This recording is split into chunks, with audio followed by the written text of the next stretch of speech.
que este homem segura entre os dedos é um molar de Gigantopithecus, a espécie de hominídeo mais enigmática que já existiu.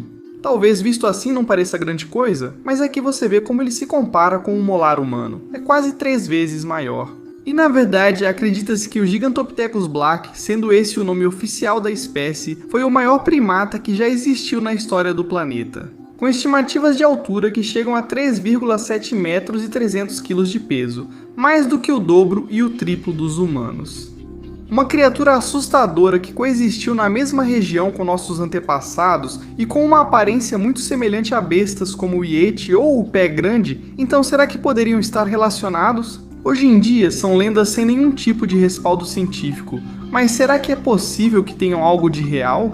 Que tenham sido uma realidade que atormentou nossos antepassados durante milhares de anos? Do Gigantopithecus foram encontrados pouquíssimos restos, apenas alguns dentes e 4 pedaços de mandíbulas. Felizmente, esses restos são dos melhores que se pode encontrar para realizar cálculos de alometria, a disciplina responsável por estudar como o tamanho de ossos pequenos se relaciona com o do resto do corpo. Por sorte, trata-se de uma técnica bastante confiável, pois foi comprovado que as proporções costumam se manter muito bem. Entre espécies existentes, isso acontece, por isso a extrapolação para espécies extintas, cuja anatomia não conhecemos, é uma prática comum na paleontologia. Dito de outra forma, há pouquíssimos animais que têm dentes grandes e corpos pequenos. Então dentes tão enormes certamente pertenciam a um animal monstruoso. Todos os restos foram encontrados na mesma região do planeta, o sul da China e arredores. E aqui, inevitavelmente, é necessário destacar que tanto o Yeti quanto o menos conhecido Yeren chinês são associados a essas regiões. Atenção, não tire conclusões, pois ainda não falei nada. Todos conhecem o Yeti, mas pouco se sabe sobre o Yeren, que considero mais relevante para o tema de hoje. Ele é descrito como uma criatura com aparência de homem-macaco que habita regiões montanhosas e remotas da China, sendo o distrito florestal de Shenongjia o lugar mais famoso. Seres selvagens, fortes e rápidos que vivem em cavernas nas montanhas e só descem para atacar vilarejos em busca de comida ou mulheres. As tradições orais e a literatura sobre os Yeren e criaturas semelhantes persistem há milênios no folclore chinês. E é aqui que a ciência e a antropologia têm algo a dizer. A probabilidade de que hoje exista uma espécie de macaco gigante escondida nas florestas remotas da China é semelhante à de que, em algum lugar desconhecido, ainda exista uma tribo de neandertais a ser descoberta. 0.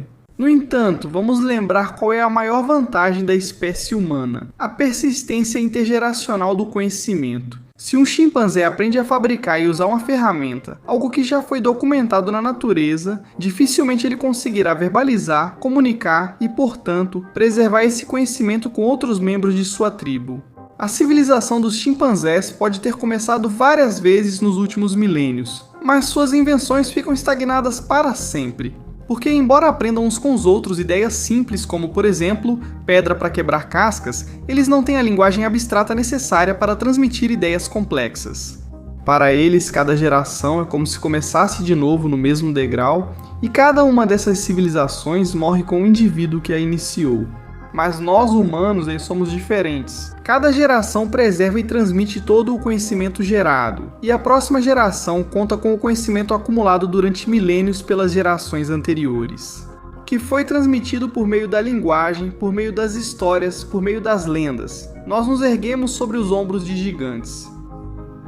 Literalmente, gigantes que talvez conviveram com os primeiros narradores, os fundadores da nossa civilização. A produção de ferramentas, a agricultura, o fogo, todas essas histórias perduraram até os dias de hoje. Será que poderia ter acontecido o mesmo com as dos Gigantopithecus? Pois é extremamente improvável que tenham sido transmitidas de forma oral, já que os humanos que coexistiram com ele eram erectus, não sapiens, e o intercâmbio de informações complexas entre espécies de humanos era muito limitado, para não dizer inexistente. Mas existe outra forma de preservação de informação, a chamada geomitologia. Uma ciência fascinante que estuda como os fenômenos geológicos, entre os quais estão os fósseis, podem afetar os mitos humanos mais antigos. Porque se nós encontramos os restos do monstro, nossos antepassados de dezenas de milhares de anos atrás provavelmente também encontraram e em melhor estado. Com toda a imaginação e tempo que tinham, é aí que talvez começaram a surgir lendas de humanoides gigantes peludos, que voltaram a ser contadas após milênios esquecidas. E mesmo que não dependamos mais de fogueiras e tradições orais, o volume de dados que lidamos hoje é tão grande que às vezes os detalhes essenciais nos escapam. Antes eu vivia grudado em uma ciência, pode-se ciência? Agora posso me concentrar no fluxo da ideia e não tanto em tomar notas. Vamos voltar ao gigante. Como ele era?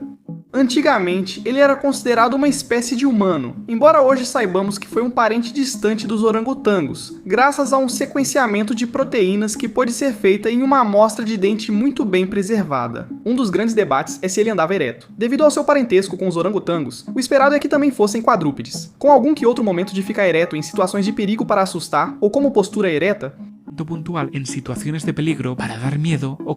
Portanto, o estudo de sua mandíbula sugeriu que ela parecia ter uma forma especial para permitir uma traqueia e vértebras com orientações semelhantes às humanas, ou seja, para as de um ser que caminhava principalmente sobre duas pernas. Mas a metodologia desse estudo foi amplamente questionada, então por enquanto não pode ser levada muito a sério. A realidade é que, até encontrarmos mais ossos, não poderemos esclarecer nada. Onde estão esses ossos? Por que só se conservam mandíbulas e dentes? Porque os porcos espinhos os comeram. Literalmente, esses animais comuns nessas regiões da China são conhecidos por comer ossos de outros animais para obter cálcio. Mas as mandíbulas, e especialmente os dentes, são duros demais para eles. A isso se soma o fato de que, desde tempos imemoriais, os dentes e possíveis ossos dos gigantopithecus têm sido vendidos como ossos de dragão na medicina tradicional da região. Além disso, o primeiro resto da espécie foi descoberto não em um sítio arqueológico nem em uma caverna, mas sim em uma loja em Hong Kong que os vendia como dente de dragão. Afinal, há quanto tempo os restos dos gigantes são vendidos? É quase um milagre ainda existirem itens nos sítios arqueológicos. E se em algum momento restaram outros ossos, além de mandíbulas e dentes, que sobreviveram aos porcos espinhos, provavelmente foram usados em algum tipo de terapia ancestral há muitos anos. Acredita-se que as primeiras migrações humanas contribuíram para a sua extinção, mas o principal motivo foi a mudança climática. Coincidindo com a sua data aproximada de desaparecimento, há cerca de 215 mil anos, houve uma mudança no padrão de chuvas e monções no sul da China que fez com que a floresta, seu habitat natural, desse lugar a pradarias. Isso se encaixa com o fato de que, nas amostras de dentes mais recentes, são observadas mudanças bruscas nos padrões alimentares e um estresse nutricional crônico. Vamos lá! Os coitados morreram de fome por não se adaptarem à mudança climática. Se eles tivessem conseguido nadar até a Indonésia ou as Filipinas, lugares que mantiveram esses climas, a história seria outra. Seria incrível poder ver com nossos próprios olhos um primo distante tão descomunal, se é que ele realmente era assim. Acontece que a alometria, como eu comentei antes, nem sempre é a certa.